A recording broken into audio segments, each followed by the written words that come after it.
ñu leen di nuyu bu baax di leen ziar ni ñu koy defee ci waxtu wi balaa ñoo dem fële ci nga xamante ne mooy ministère de la santé ngir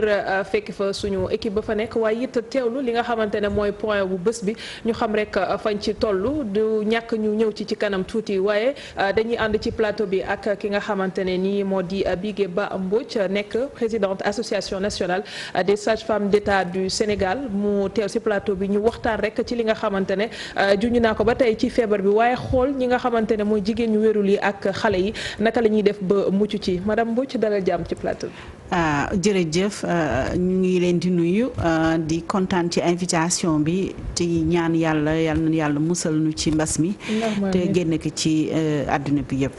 tey virus bi lan la indi comme coppite ci seen liggéey. waaw coppite bi mu indi moom mooy déjà dañu war a xam ni bu njëkk bi ñuy soogay commencé dañu xalaatoon ni peut-être jigéenu wérul yi ñoom nekkuñu woon à risque. mais maintenant léegi bi ñu xamee ni dafa am à risque dañu nekk à risque dañu fexe ba nga xamee ni bu jigéenu wérul bu ñëw ci biir maternité bi dañu li ñuy jëkk def moom mooy xool température am. D'accord. bu ñu xoolee température am également ñu fexe ba nga xam ne dinañ ko laaj ay laaj yoo xam ne dinañ xalaat ba xam ndax war na mën a tasee ku am jàngoro bi wala yooyu parce que loolu dafay définir di léegi dañu changer circuit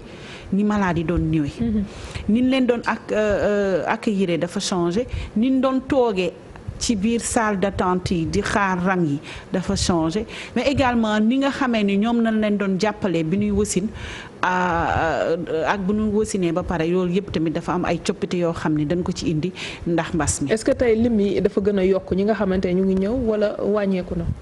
waaw début bi wàññeeku woon na par rapport ak surtout consultation yi mais accouchement moom comme ni ma koy faral di waxee du lu nu mën a fomm du lu nu mën a reporter ba beneen yoon. donc accouchement yi mi ngi continuer normalement dans structure de santé yépp ni jigéen yaa ngi ñëw di accoucher si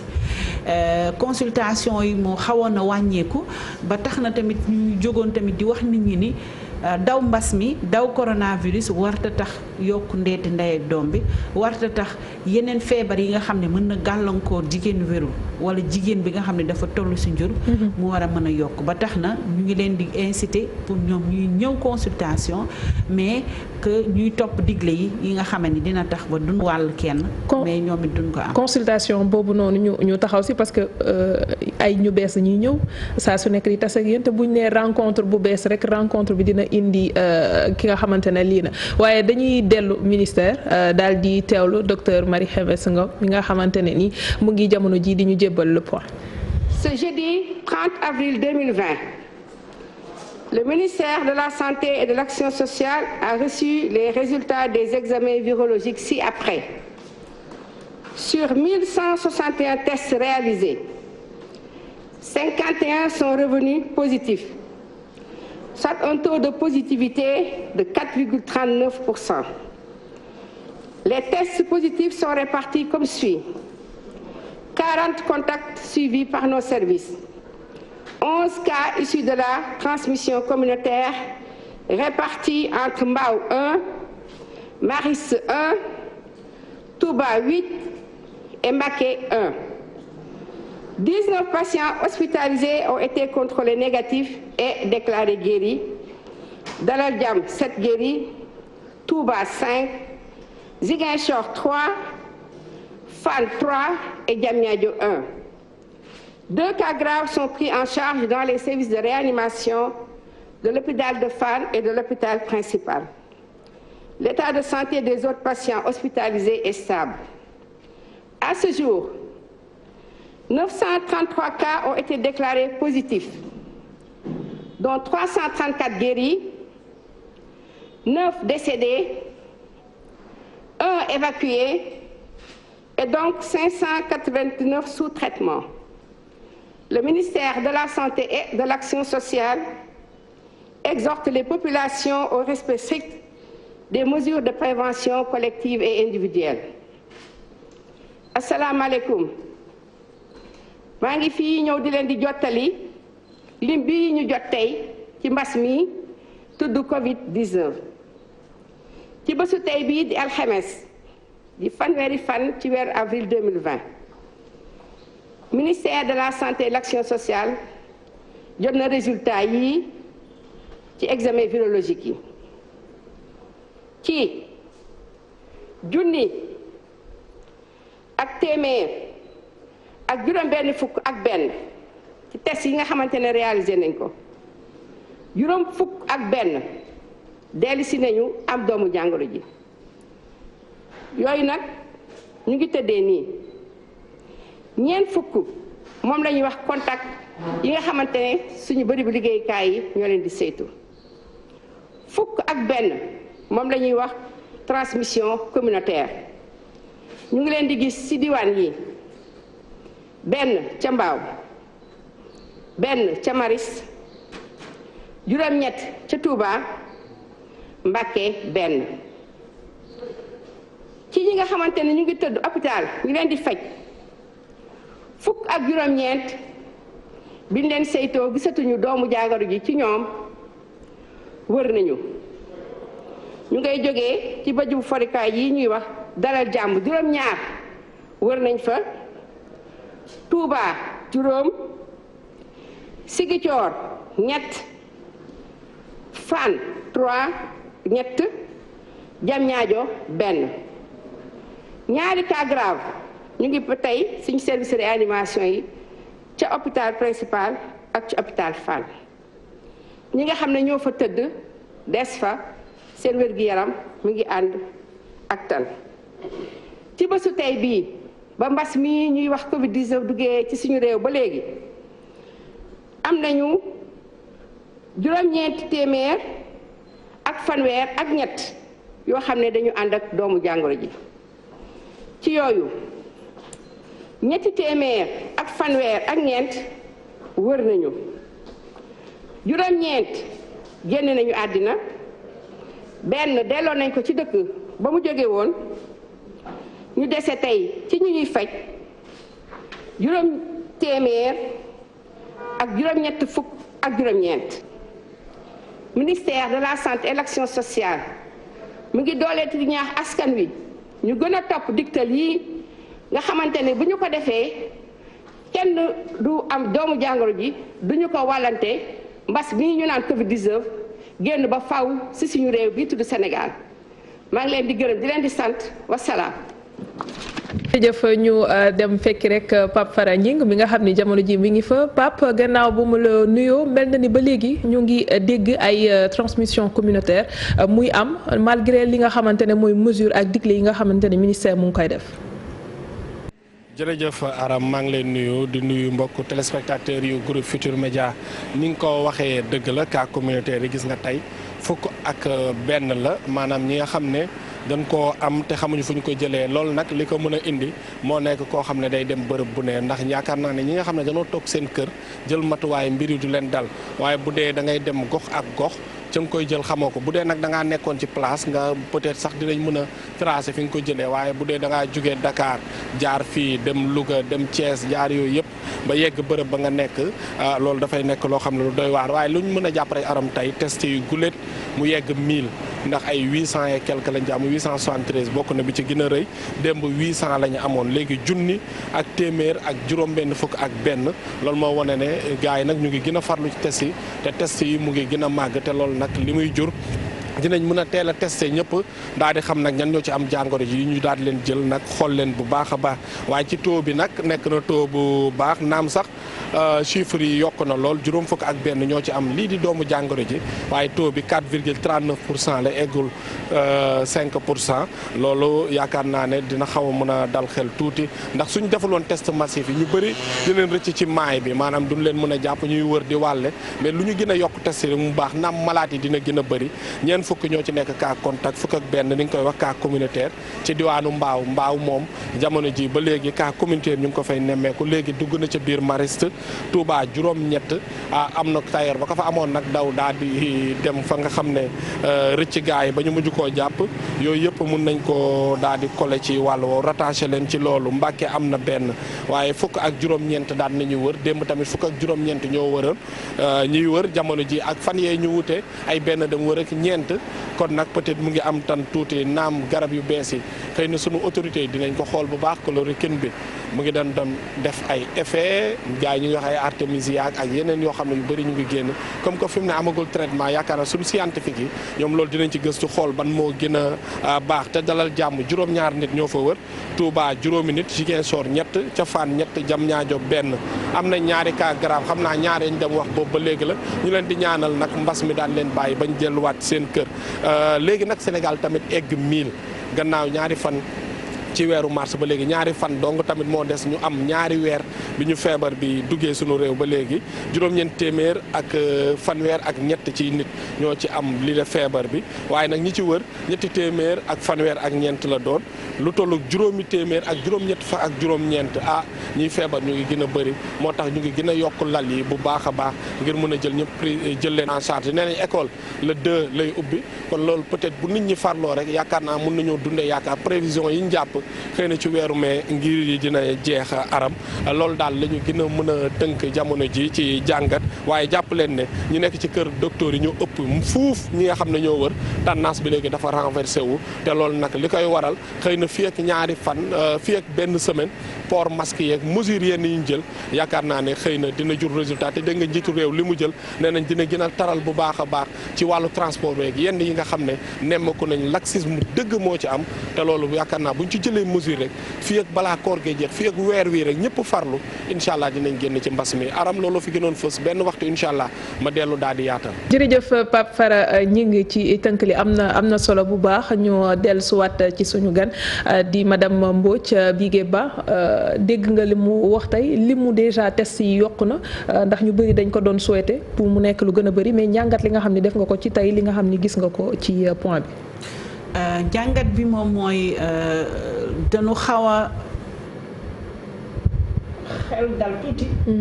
par rapport ak incidence bi maanaam naam ni bu ñu xoolee junni nit yu nga xamee ni defal nañ leen lu ko ëpp 51% juróom fukki nit ak benn ñoo ko am ndaxte fan yi dañ doon seetlu ni taux bi ñu bees ñuy dugg tout le temps dafa doon gën a yokk mais fan yi ñu ngi gis ni mi ngi wàcc parce que plus ñu ko doon yokk dañ doon am 10% maanaam téeméer bu nekk fukki nit mais léegi wàcc na ba nga xam ne yegg na ci juróomi nit wala lu ko gën a néew ci téeméer bu nekk donc loolu mën na dal xel waaye dañuy ragal muy naagu ba tax mu indil ñu beneen jëye ndax beneen jëye bi ci nar a am moom mooy cas communautaire yi parce que cas communautaire yi toujours day gën a yokk su wàccee ba ñaar ba benn ba ñu dal xel rek ba nit ñi commencé bàyyeeku ku nekk def li la neex ñu gis ni affaire yi yokkuwaat na ba tax na lii dafay tax ñu war a mën a gën a soññaat askan wi wax leen ni leen mbas mi lu fi mën a jóge la lu gaaw a wàllaate la lu mën a rey nit la. ak ñi ko gëmul tamit foog ñu wax ak ñoom. donc moo tax ñu leen di wax ni leen nan gëm ni mi ngi fi ni mu nekkee ci réewu àddina bi yëpp nan gëm ni lu nuy wàllante la mais nanu xam ne nit warta am gàcce warta am kersa wala rus dem woote ni man kat am naa signe yi parce que loolu moom mooy tax. contamination bi wàllante bi wàññeeku ndax li gën a garaaw. mooy tey dama ko gis ci Facebook ma partagé waat ko parce que dama ci kontaan kooku dafa ni gàcce amul ci nga gis signes yi nga dem wax yi walla nga def test bi mais musiba bi moom mooy ki nga xam ne xam na ni yor na ko ba pare mu ni pot ak moom di dugg ci biir askan wi mu ni kooku moo reykatu nit a yem donc loolu dafa war a tax ñu muy jàngat bu nu am ci mbir mi mais beneen jàngat bi ñu ci amaat tamit mooy nombre de guéris yi ñi wér ñoo gën a néew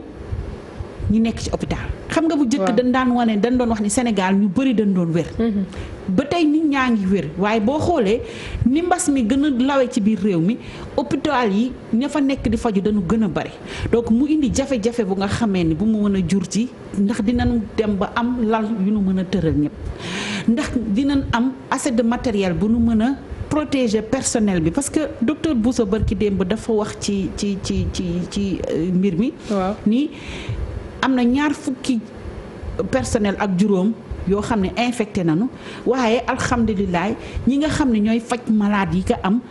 amuñu ko donc te loolu gëw ma ni lu baax la ndaxte bu ñu fajul corona sax ñu ngi faj yeneen i feebar. voilà parce que xam nga ki nga xam ne xam na ne corona la ñu di ko faj kooku jël ci matuwaay dafa war ndax mu bañ a law waaye ñi nga xam ne ñu ngi ci biir communauté te cas communautaire yi di yokk te ñuy ñëw ci dispensaires yi di ñëw ci hôpital yi di ñëw ci clinique privée yi ñooñu ñu ngi yore feebar bi te war ko mën a wàll ki nga xamee ni agent de santé la mais comme dañu ni moom fajul ñi yore mbas mi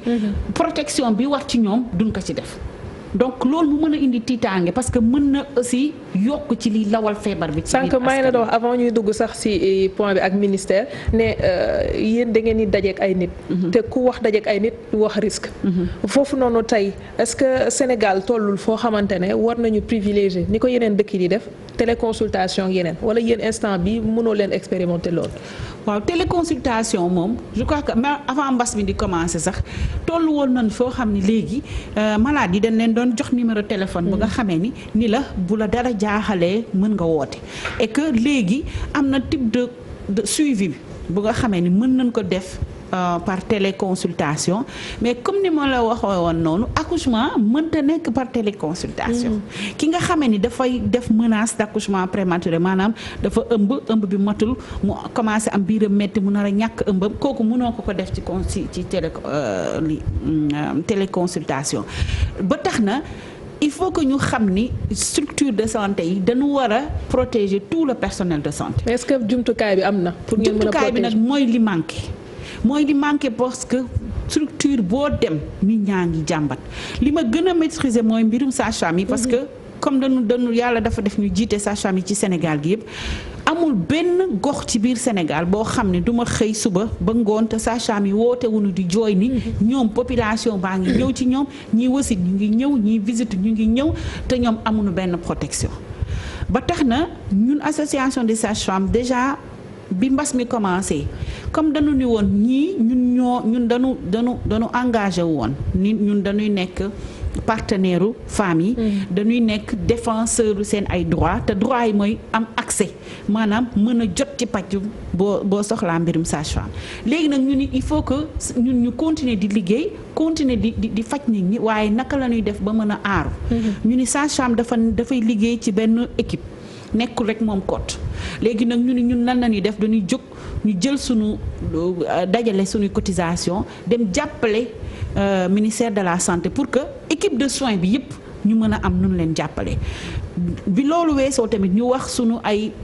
pàcc parce que association des sages-femmes dafa am ay antennes dans chaque région yu bëri dañoo jël diggante téeméeri junni ba million dem jàppalee ko seen région médicale ndax dañu bëgg ci biir structure bi gardien bi ba ca kay faj ñëpp ñu aar leen ba nga xam ni bu mbas mi ñëwee tamit du mën a wàll kenn. leneen loo xamante ne am na solo mooy garab yi nga xamante ne moom la ki nga xam ne moo war na lor moom lay jëfandikoo est-ce que tey ci wàllu disponibilité garab yooyu tamit yemb na. waaw garab yi moom amuñu problème pour le moment de rupture de produit parce que muy garab bi ñu war a jël pour moytu am sibiru bi parce que muy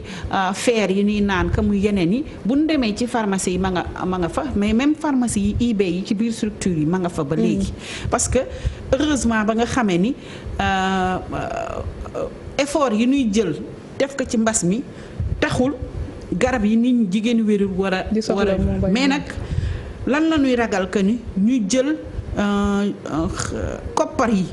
yëpp féetale ko ci mbas mi jël lépp lu nga xamee ni matuwaay la yu ñu war a jël ñu féetale ko ci mbas mi ba lépp lu nga xamee ni gañe woon nañ ko ci wàññi ndeete ndey ak doom gañe woon nañ ko ci améliorer qualité liggéey bi nit ñi di liggéey jëmale ko ci jigéen ñi ak tout tànk yi mu nax saay moo tax nag nu mu metti toujours du ngi ñaax suñuy ñoñ ni leen mbas mi ñëw na naam amu leen ay moyens de protection parce que sage-femme yu bëri dañuy wax ni boo nekkee ci poste de santé ba ca àll ba di fa liggéey bu masque ñëwee dañu ni infirmier ba lañ koy jox parce que moom mooy gën a gis askan wi mais léegi dañu war a fàttaliku ni jigéen wérir bi tamit ci biir askan wi la bokk ki ñëw di wasin ci biir askan wi la bokk donc il faut que képp ku nga xamee ni yaakaar nañ ni mën ngaa indi feebar bi war na laa mën a jox ay jumtukaay yi nga xam ni di nga mën a jox ko faj bi war ba pare te du la ko. est-ce que tey ci wàllu suivi am nga ñoo xamante ne xam nga leen ci ay jigéenu wérul ñu am tey feebar bi. waaw du ñu ma xam personnellement mais en tant que association des sages-femmes am nañu woon information que ni ci fan yu weesu amoon na ci ñaari jigéenu wérul yu nga xamee ni ñu ngi woon entré woon nañu Fann. mooy ñu wér après. waaw ñaar yu nga xamee ni ñu nga Fann mais ba léegi ci ay information yu nu mënagul nag vérifier parce que dañu ko jox de manière officieuse parce que comme am nañu ay réseau yu ñuy may ñu xam information yi yëg nañ ni am na ay jigéenu wérul yoo nga xam ni ñu ngi ci lim bi nga xam ne am nañu feebar bi mais pour le moment mënagunoo wax ñaata la ak fu seen état toll mais ñaar ñu ci jëkkoon a yëg ñoom xam nañ ni léegi alhamdulilah seen wér-gu-yaram tane na ba nga xam ni ñu ngi delluwaat. lan mooy risque bi tey ci jigéenu wérul mu am feebar bi di corona. waaw risque bi moom mooy pour le moment parce que ni may faral di wax ni coronavirus dafa nekk lu bees loo xam ne amagul assez de recul pour ñu mën a def ay recherche war a mën a def danga mais bu njëkk dañ doon wax sax ni comme ci ay tissool yi ci ay sëqat lay demee dañu ragaloon dañu yaakaaroon sax ni du mën a du dal jigéenu wérul wala mu wàll ko doomam te fan yi gis nañ ni ci dëkk bu tudd Pérou am nañ fa ay cas yu nga xam ne Confédération internationale des sages-femmes rapporté nañu ko ay jigéenu wérul yoo xam ne dañ doon wasin wàll seen doom coronavirus bi donc ak gëstu yi wane ni sax que doomu jàngoro bi day jaar léegi ci deret bi donc loolu dafay wane ni il faut que ki nga xamee ni dafa ñëw di wasin si naka lañ koy war a mën a aare wala ki nga xam ne dafa ëmb ba nga xamee ni coronavirus bi du ko sonal ndax lenn li nga xamee ni moo gën a bon ci ki ëmb mooy fièvre bi tàngaay yaram bi te coronavirus ku ne xam na ne fièvre bu kawe lay def te fièvre boobu mën na indi avortement fièvre boobu mën na indi xale bi loru ci biir yaayam fièvre boobu mën na indi accouchement prématuré donc ba tax na il faut que teel bu nu gisee ko nga xam ne daf ko am li gën a soxal nii mooy fexe ba wàcc fièvre te fièvre boobu sax mën na indi contraction ba nga xamee ni day daal di indi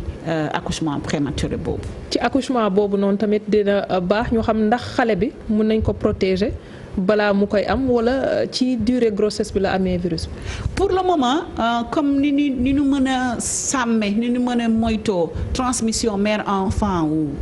virusu sida bi amagunu assez de recul ni ma ko waxee woon pour xam ni naka la ñuy prévenir pendant la grossesse ci biir ëmb bi fexe ba nga xamee ni doomu jàngoro bi du jàll ci doom ji mais li nu mën a gum pour le moment mooy képp ku nu xam ne am nga ko bis bu fekkee ne nit ki dafa war a wasin am na ay dispositifs yu nu war a mettre en place ba nga xam ne xale bi bu juddoo rek danañ ko war a mën a toppatoo ba nga xamee ni yaay ji du ko war a mën a wàll mais également yaay ji dina mën sax bu jógee di ko nampal ñu wax ko naka lay defee ba nga xamee ni dina mën a jox xale bi ween bi mu soxla te du ko wàllu virus alors ñu ngi en ligne ak maître Ndeye Fatou Touré moom it am yéene bokk ci waxtaan bi maître ñu ngi lay nuyu. waaw maa ngi lay fay akam di rafetlu seen waxtaan bi. ndax boobu ba tey ci ko maa ngi te akam ci ne te ñu renforcer formation jigéen ñi naa wax de manière générale mais précisément maa ngi nuyu d'ailleurs madame Boy ak président association sage-femme. Merci. Droit à la vie, droit à la santé bi droit à la santé de la mère, vie de la mère est en danger, surtout dans le contexte dans le cadre de l'accouchement. Et de l'enfant. Donc loolu aussi dafa nekk loo xam ne dafa nekk ci ko te ko jiituñu ko man c'est des droits. lu sage-femme bi nag la personne des sages-femmes li mu wax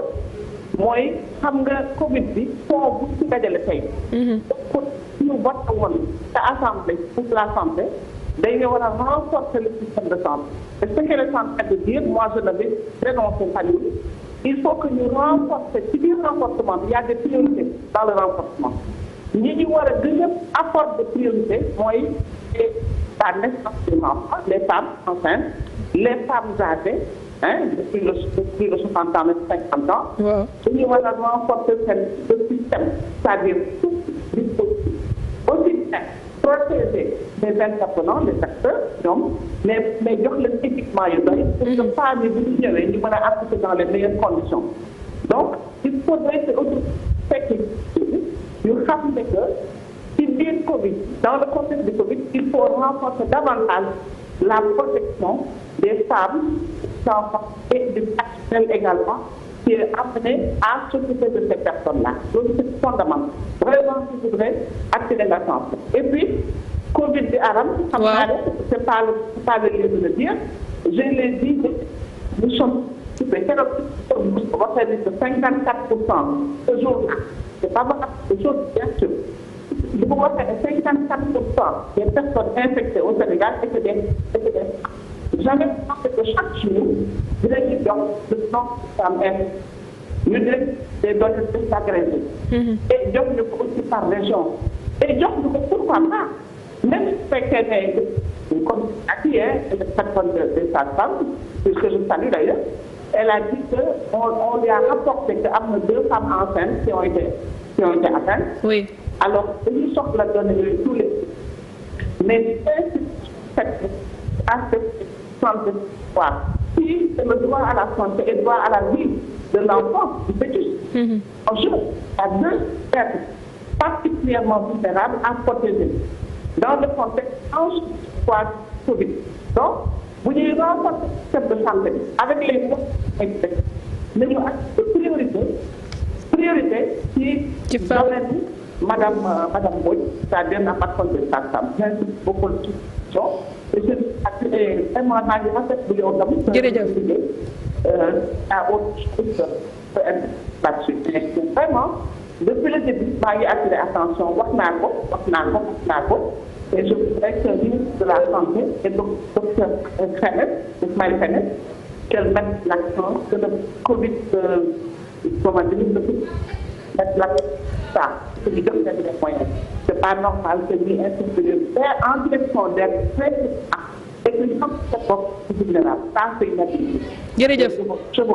jërëjëf maître Ndeye Fatou Touré dégg nañu plaidoyer bi am na solo yaa ngi wax sànq rek manque matériel bi déjà ci li nga xam ne mooy sage-femme bi mais tey mi ngi naan dañu war a def sax s'il le faut une discrimination positive gën a bàyyi xel ñi nga xam ne mooy jigéen yu wérul yi mag yi xale yi ak tamit personnel de santé bi ndax bokk na ci ñi nga xamante ne tey ñoo war a aar askan bi.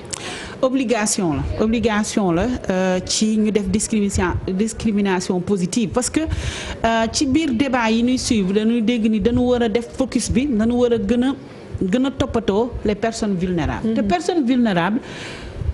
heureusement que bu ma ko déggee barki démb bi muy lim personne vulnérable daf si defar jigéenu wérul ma ne alhamdulilah enfin maintenant Covid bi jël nañu en charge wala boole nan ci jigéenu wérul. mais sur le terrain ndax loolu tamit. mais sur le terrain li ci gën a metti moom mooy le manque de jumtukaay yi lay protéger pour vous dire que ni sage-femme dañu ni amuñu masque. et que des fois sax bu eau de javel ñëwee wala bu saabu ñëwee kenn du leen ko jox ba am suñu ci jógoon sax ni léegi est-ce que du bu comme dañu ni diw lañu kii lañu war a jox moyens yi léegi dañ ko bàyyi mu jël malade yépp ñu ne leen ñun tamit comme ni mu ko waxee ñun droit à la santé droit des femmes ci accessibilité soins de qualité soins de sage-femme ñun dañ ko def suñu mbirum bopp ba xam ne dañu ni nu mu métti li nu waatoon danañ ko def. léegi ba tax na ñun association des sages-femmes pour dalal suñuy membre pour ñu gën leen a jàppale ci ñu gën a sawat ci liggéey bi dañu confectionner ñun suñu ay masque bopp. d'accord def ay masque bopp lu toll ci 3000 defe naa mooy 3 masque yoo xam ne association des sages-femmes moom moo jël ci ay moyens boppam dem commander ko mën ko jox membre yi te masque yooyu ñu defar comme amuñu moyens yu ñu mën a tax ñuy mën a di renouveler masques chirurgicaux yi dañ def ay masques yoo nga xam ne c'est lavable stérilisable réutilisable parce que dañu soxla ay moyens et que comme ni mu ko waxee la ñuy wax boobu ba léegi dañu ni moyen Covid yi nañ ci jël def si lu rëy jox ko maternité yi parce que jigéenu wérul yi ñoom ñoo fay nekk xale yu ndaw yi liir yi ñoo fay judd mais mbirum maternité dafa weesu sax jigéenu wérul dafa soxla dañuy jël en charge les femmes yi nekk ménopause te ménopause ku ne ménopause wax ni après juróom fukki at jàpp juróom benn fukki at mu nga xam ne ñooñu tamit ci personne vulnérable yi la ñu bokk donc mënuñu ni dañuy xeex mbir te ñi nga xamee ni ñoo ci gën a loru mooy lim ñii ba pare ñooñu joxuñu leen ay moyens joxuñu moyens ñi leen di faj pour que ñu mën leen a faj bi war ci ñoom ba pare aar leen ci mbirum corona. Mais au-delà de matériel de protection bi nga wax ñu xam ni lu essentiel la ci liggéey bi ci feneen fan parce que lañ leen war a jàppale ndax da nga wax sànq ne am na ay jéego yu ñu def ngir fexe wàññi mortalité maternelle ak infantile bi nga xamante ne gisoon nañu nu mu bëree doole jéego yooyu tey pour bañ mu naax saay feneen fan la état bi war a investir lu romb matériel de protection yi. leneen li mooy déjà ak formation sage-femme yi ci mbirum naka la ñuy moytoo wattoo corona bi. parce que ñun dañuy liggéey noonu rek parce que gis nañu ñu partager yenn kii yi information yi parce que même bu ñu gisee ñun ay diapositive yu ñu formé yeneen dëkk. ci ay Covid bi ñun dañ koy partager ak suñuy ñoñ pour que ñoom ñu xam nan la ñu war a mën a taxawee donc il faut formation boobu war a mën a am mais beneen affaire bi nga xamee ni fexe ba nga xamee ni ak yi ñu amoon mu bañ a deñ mooy il faut ñu recruter sage-femme yi. waaw lim bi doyul. lim bi néew na parce que boo xoolee Sénégal am na lu toll ci 2 junni guney sage-femme yu ñu jàngal ba pare ñu am seeni lijaasa te liggéeyuñu. te ren jii organisation mondiale de la santé dafa wax ni ren moom mooy année internationale sage-femme yi ak infirmier yi. mu ni bu nu bëggee que wér-gu-yaramu askan wi mu gën a ñoŋ ñi nga xam ne ñoo jëkk ci askan wi bu nu soxlaa faj mooy sage-femme bi mooy infirmier bi balaa ñuy mën a yegg sax ci docteur bi wala keneen ndaxte fu mu sore ci biir réew lu mu àll ci biir réew boo fa demee di nga fa fekk infirmier ba di nga fa fekk sage-femme ba donc ñooñu dañ leen war a jàppale mais dañ leen war a recruter parce que mbirum faj bi du seulement kii wasin daan ki nekk Dakar mooy wasin mbaa ki nekk Ndar mbaa ki nekk Thiès mais ki nekk Fongale bi dafay wasin te ñooñu ñoo gën a loru ci wasin bi sax surtout dañuy faral di naaj ci ndaxte fa ñuy liggéeyee amul jumtukaay donc il faut que structure yi nga xamee ni mooy structure yu jëkk yi ñu doter leen en matériel mais ñu doter leen en personnel parce que personnel bu bëri ñu ngi fii ñu ni des fois damay wax ni c'est de manière virtuelle que personnel bi mat na parce que du ñu nu recruter ay ñoo xam ne dañ leen jël nii comme stagiaire wala bénévole maanaam ay paas lañ leen di jox depuis fukki at sage-femme génn na depuis 2008 2009. loolu Dakar wala biir réew biir Sénégal yépp te ñooñu ñoo nekk ci structure de santé yi ñooñu génn depuis 2009 te kenn recruté wu leen ñoo nekk ci àll bi comité de santé bi di leen fay ñii di am fukki junni biir Dakar gi am na structure yu bëri yoo xam ne boo fa demee garde ba fa nekk sage-femme ya nekk di garde guddeeg bëccëg kenn recruté wu leen dispensaire ba moo leen di fay ñii ñu jox leen juróomi junni ni leen paasal ñii ñu jox leen fukki junni si koo xam ni jàng na ba am bac def ñetti at génn am ñu soxla ko parce que ndeete ndey ak doom toujours da ngay gën di yokk pas-pas bi da ngay gën di yokk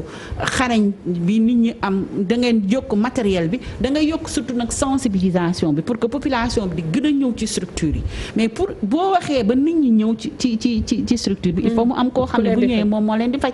mais su fekkee ni nee nañu nanu wax ak nit ñi nan leen yedd nan leen aar nan leen améliorer qualité bi nan fexe ba accueil bi baax nan fexe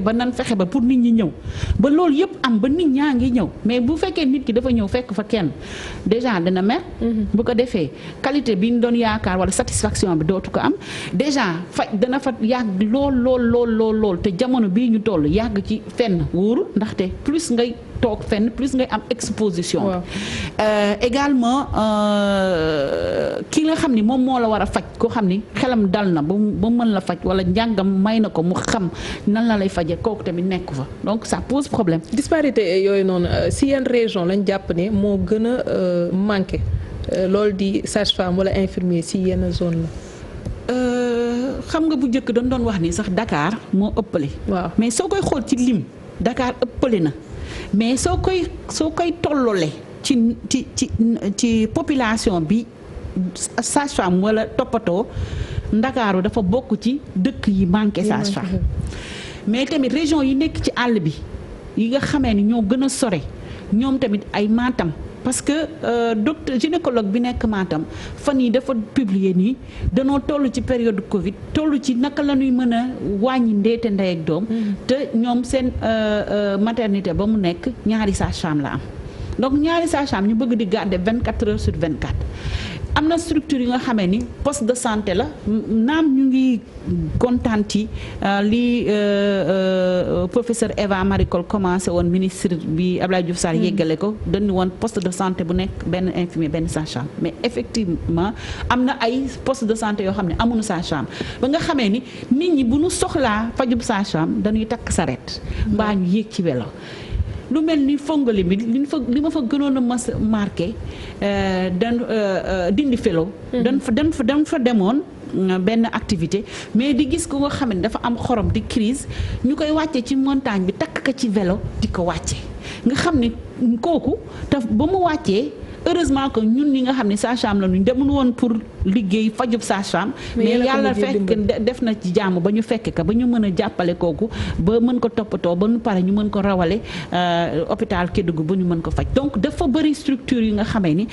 comme on dit peut-être que ministère mën na la jox wala ñu jox la ni la am na par exemple benn zone bu am 80 sages-femmes mais sur juróom-ñett fukki sages-femmes yooyu boo ci xoolee ñi nga xam ne gouvernement bi moo leen fay teg matuñu fukki nit kon nga xamee ni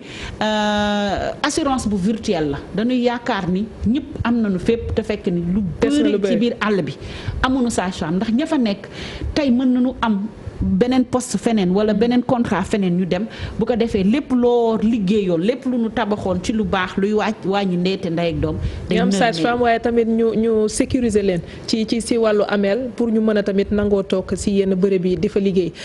dafa am loo xamante ni dinañ ci bàyyi xel nit ki bu accoucher ba pare du saa su nekk la nit ñi di accoucher di génn dina am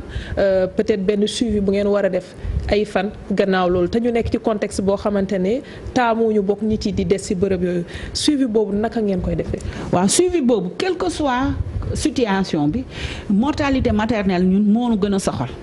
ba nga xamee ni nu mu mënti def gën ngaa néew benn fan dinañ ko bàyyi mu des ci maternité bi. parce que li tax ñu koy def loolu moom mooy dinañ xool ndax ci diggante bi amul lu ñuy wax hémorragie du postpartum maanaam nàcc ba nga xam ni boo xoolee jigéen ñi loru ñi ci ëpp loolu moo leen di yóbbu. beneen bi nga waxoon ni mbirum sécurisation personnel bi tax ñi nekk ci àll bi beneen problème bi ñu am mooy problème de sécurité bi nga wax. parce que daaw am nañ fi ñetti sages-femmes yi nga xamee ne agressé nañ leen ci àll bi. Aïda Ngom ba nekk Kolda bu gendarme bi dóoroon ci biir marché bi. te mujjul fenn ba léegi wax noonu bay bëgg a dee mujjul fenn. Roxay Gueye ma ne woon Sédhiou kankurang yi dóor ko. ba léegi su te kooku du ku ñu recruter kii la contractuel la. donc kooku nga xam ni moom mooy ñi nga xam ne c'est révocable du xam lu ñu koy waxee à tout moment. mais également sage-femme bi ne woon Ziguinchor nga xam ne tous les jours ñu def ko ay menaces ba ay doomam mënatul jàngi école day menace de mort la doon rencontrer te loolu mooy cas yi feeñ. mais depuis jusqu'à présent sage-femme dañu am lu ñuy wax violence basée sur le genre ndax dafa nekk profession boo xam ne c'est exclusivement féminine amul benn góor bu ci nekk gum pour le moment te ay jigéen la yoo xam ne dañu nekk ci àll bi nekk jigéenu kese nekk des fois ci condition yoo xam ne nit mën nañ leen fa violer nit mën nañ leen fa fekk dañ leen fekk foofu di leen dóor dañ leen fekk foofu di leen xas di leen saaga di leen def yu nga xamee ni mais amul dara lu nga xamee ni teg nañ ko pour sécuriser ñooñu mais terewul ñooñu ñu ngi liggéey te ba léegi ñu nga fa nekk di daan seen doole même si kenn fayu leen salaire dama ne leen nit ki soo bëggee mu def accueil bu baax soo bëggee liggéeyam mu def ko ak xel mu dal soo bëggee boo ñëwee di ko xool kanamam belli day fekk ni mu am lu mu jàpp parce que dañu ni nit balaa muy mën a def lenn mu am yenn besoin yoo xamee ni jàppale nañ ko si ba nga xamee ni dina tal leneen waaye ki nga xamee ni mi ngi fenn foo xamee ni déjà bu amoon tuuti xaalis sax gis lu mu lekk da koy jafe fu mu dëkk am ko parce que sage-femme yi bëri ci biir structure ba la ñuy jël benn salle hospitalisation dëkk fa bu guddee ñu wut ndox wut paan génn ci biti di sangu parce que amul douche amul sangukaay amul leneen te condition yooyu yëpp mi ngi fa te terewul ñu ngi góorgóorlu mais toujours est-il que maternité yi bu accouchement jotee dinañ leen réewli suñu paree dinañ leen topp diiru 24 heures benn bis ba nga xamee ni ba mu wóor ni bituti njërukaay bi dëgër na nàccul ba ñu xool ni amu fa benn infection ba pare xool doom ji ba xam ni doom ji mi ngi nàmp normalement am beneen feebar parce que comme ni ma ko waxee woon ci début bi mbas mi warta tax ñu fàtte droit yu femmes yi warta tax ñu xam ni jigéen bu nekk dangaa soxla pajub sage-femme jigéen bu nekk boo waree matu danga war a matu ci biir hôpital mu am sage-femme bu la taxawu ba nga xamee ni di nga mucc ci jàmm mais également xale bi bu juddoo lépp li war ci moom ñu mën ko jàppale mooy yaay ji nàmpal ko ci fanweeri simili yi topp ci wasin bi mooy ñàkk yi ñu toppatoo ko ba xale bi continuer ay ñàkkam parce que bëgguñu mbas mi passé ndeete ndey ak doom yokku ndax Sénégal dañu ni bis bu nekk dina am ñeenti jigéen yu faatu léegi imaginel mbas mi nee nañu 9 personnes moo si dee mais dee bu nekk kenn soxlawu ko c'est une mort de trop mais nanu xool diggante 2 mars bi ñu waxoon xam nga 9 mars bi mu commencé ak léegi suñu toppee xayma bi scientifique yi wax ñaata jigéen ñoo loru ci biir Sénégal diggante ëmb ak imbi démb bi ma ci doon waxtaan ak kenn ñu ngi ko doon xayma ci juróomi téeméer ak ñaar fukk ak 600 mooy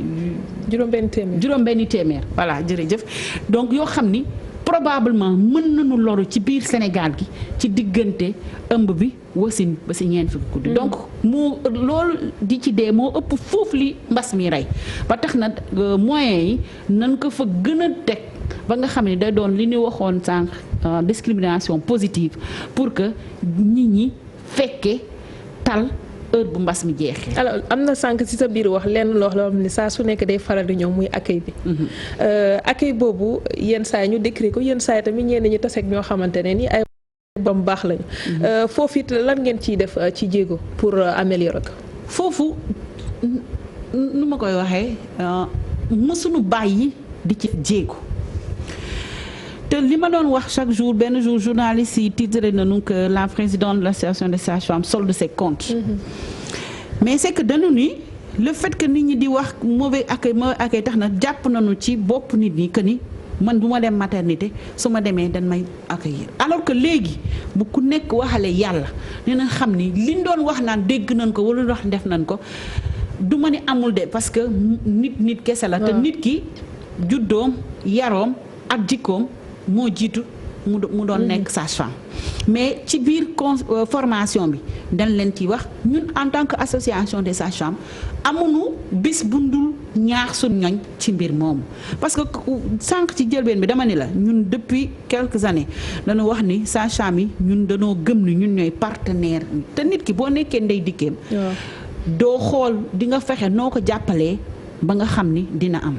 mais nag des fois comme ni nga ko waxee woon des fois nit ki dina xëy xolam du neex parce que nga xëy yow passe boo liggéey see sax të la nga yegg si biir hôpital fekk liggéey matériel booy liggéeyee amul. des fois mën na indi naqari xol boo xamee ni li ñuy wax naan il suffit d'un peu pour que. voilà une étincelle pour que yëf yi exploser mais na askan wi yëpp gëm ni sage-femme bu ne. tey jii jamono yi ñu toog jàpp na ni dafa war a nekk ki nga xam ne mooy défendre jigéen bi te kiy défendre nit doo ko lor te gëm nañ ni ñun suñu bopp que ni accueil bi baax na ñu ngi koy gën a améliorer fu mu toll ndax dafa am bi ñu daan jàngale counseling dafa am benn mag bu baax bu ñu doon wax naan nee na fas bu la romb di daw wala oto bu la romb di daw ki taxaw moo mën a wax waa kii vitesse bi muy dawee waaye ki ci biir oto bi. du xam ni mi ngi gaaw na noonu wala kiy dawal fas bi du rendre compte vitesse bi muy demee ba tax na ñun malgré que ñu ngi améliorer malgré que ñu ngi consciente que loolu dafa am toujours ñu ngi déglu pour que ki nga xam ni dañ ci moom la ñu jëm li muy wax ba nga xam ne dinañ mën a di ko améliorer fu ñu toll. jërëjëf Bigué Ba Mbodj jiite association nationale des sages-femmes d'État du Sénégal di leen jaajëfal yéen tamit dañu doon seetaan ci suñu antenne des leen ak suñuy programme incha allah ñu teewaat fii ci waxtu wi jaa ngeen jëf merci.